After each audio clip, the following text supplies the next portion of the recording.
Dante's Divine Comedy, Inferno, Canto the 29th.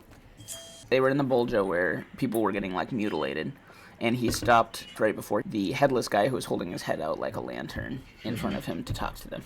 Dante is crying. Virgil actually has to tell him, like, hey, we're, he kind of, like, points to his watch, like, we gotta keep moving, bud. We gotta keep going. Pulls out his phone to show him the time.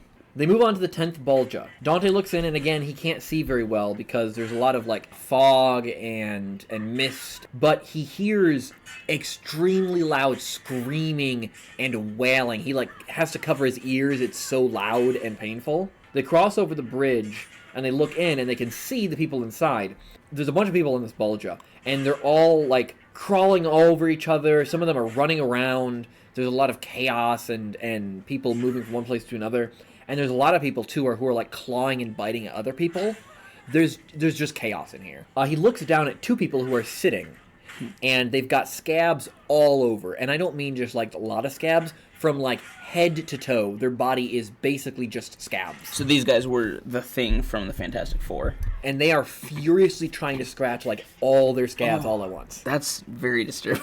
It's pretty gross. To me, that's actually almost more disturbing than the people who were, like, cut up. I don't know why, but something about that just, like, yeah, I do not like the idea of that being all over your body. Virgil calls down and asks if they know any Italians, and they're like, lucky you, we're Italians. What a coincidence. Right? He's meeting so many Italians down here. Dante asks who they are, and one of them responds. First of all, his name is Griffolino, and Griffolino tells a story. Basically, he convinced this prince that you pay me a bunch of money, I will teach you how to fly with magic. So the prince gives him the money, and eventually he comes to find out, oh, that dude lied to me. So this prince got scammed. Like those email phishing scams where they're like, hey, if you give me your bank account, then I'll... This was the ancient Italian version of the Nigerian prince, the magician who teaches you how to fly. Whoa, wait, hold on. You mean the Nigerian uncle that I have is not real? Probably not. What? I gave him all of my money. Unfortunately for our ancient Italian Nigerian princes... I trusted him. They aren't doing this over email. He did not do this over email, and so the prince has his father burn him at the stake as a sorcerer. Oof. My favorite part, though, is that Griffolino then tells us, oh, and by the way, that has nothing to do with why I'm in this Bolgia.